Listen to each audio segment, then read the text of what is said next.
do. You know what I'm saying? That shit be crazy. Yeah. All right, cool. Alrighty. Yeah. Okay, so, like you were saying, started off just letting everybody know where we at exactly. All right, yeah. Well, my name's Curtis Daniel III. I'm one of the two owners of Patchwerk Recording Studios here in the heart of Midtown Atlanta. Real Atlanta, not on the outside of the perimeter. Some studios be claiming they in Atlanta and they ain't in Atlanta. So we in Atlanta. We really in here, Yeah. for sure. And then just a little brief history on the studio, like when you came part, opened up. Yeah, so I've been with the studio since day one. This July, 2020, we'll be celebrating our 25th anniversary. So we started in the summer of 1995 when I graduated from college at Michigan State. 1993, we started our record label. So we had Patchwerk Recordings, and then in 95, we had Patchwerk Recording Studios. On the record label side, our first artist was OutKast. That's kind of how we got in the game. Then we did Mean Green and Voodoo, and then we opened the studio up in 95. So we've been here in Atlanta since 95, and we literally was blessed for our first client was Organized Noise and OutKast. That's our first client. All right, and so throughout that, I remember you telling us earlier you weren't really into the music. What led you? No, I've always been into music. I love music probably more than you. I just don't do any music. So like my thing from day one, I mean, it's probably cooler to say now, but I always took the approach that we need more fans. And so I've always wanted to stay and remain a fan. So like I tell people, it's like I typically don't like to listen to music and stuff early because if I do, by the time it gets to the public, it's gonna be old to me, and I can't enjoy it with everybody. I wanna go buy, even though like we did all the Jeezys and Tips and whatever records. I want to go to the store on Tuesday and get the CD and unwrap it and put it in and enjoy it with everyone else. So when I say I didn't say I wasn't into, but I just don't do any music. So I don't produce, I don't write, I don't rap.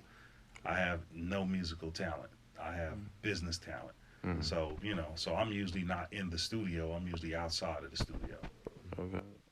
And before, you know, this location, was there any, like, you know, other locations maybe early on? Yeah, definitely. When we first started, I always tell people now that if we would have opened this room first, we would have failed. This is too big.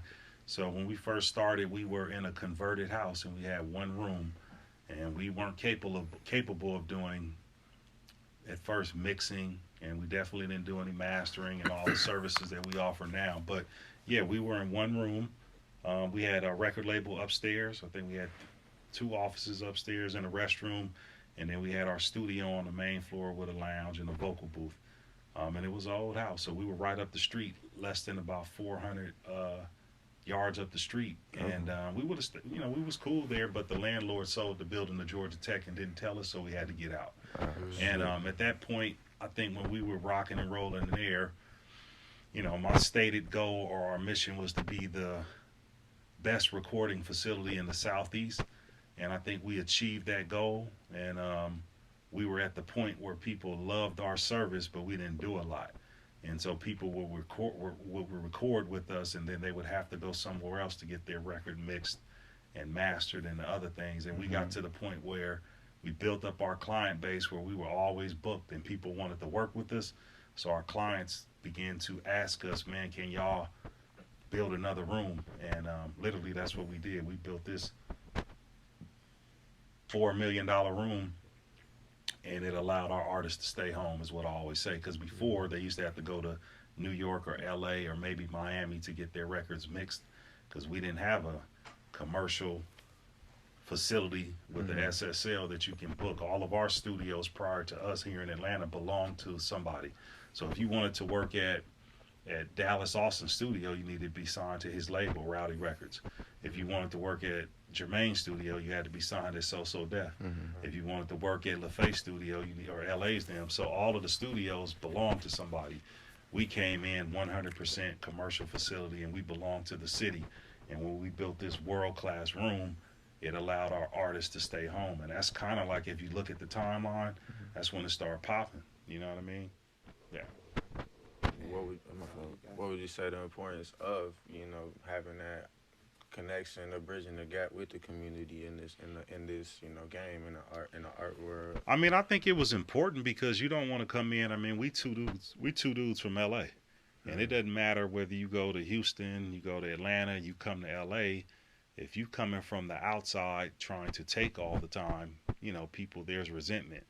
If you come in and try to make where you at better and provide a place for people that live here to do something dope, then they appreciate that.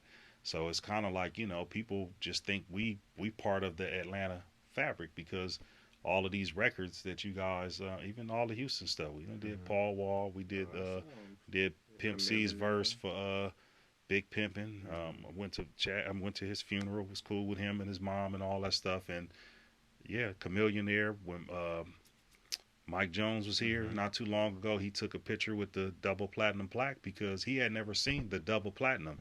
You know, his label was happy when it went platinum, presented him the platinum plaque. He had never seen his double platinum plaque, so he took a picture with it. So we've always been, you know, one of the things that was strong about us is we were 23 and 24-year-old black men who was hip hop.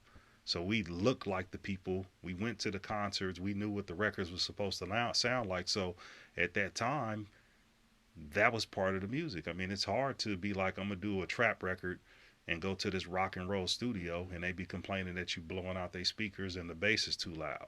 So we provided an atmosphere and a facility for the people of Atlanta, from the streets of Atlanta, to come get down in. And we used to have a lot of clients that the other studios used to ban. Like we used to do Wu-Tang and Bad Boy. They couldn't work in no other studios in Atlanta. We would be like, man, come on in here with them 30 dudes. And they felt like they was at home.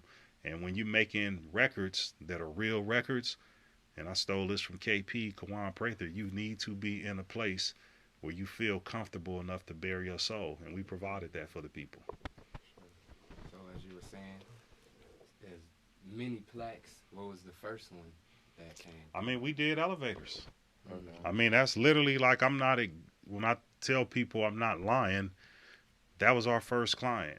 So, you know, and that took off. That's when everybody was like, he looked crazy and all this stuff. And we did that. So that was I would say that was our first plaque. And I think that some of the albums, we got the biggest plaque we have is a diamond plaque with them, 10 million. You know, the plaques are cool. Like I say, they never give us any. Yeah. We have to buy all of them. So we probably have about another 140 that we haven't ordered.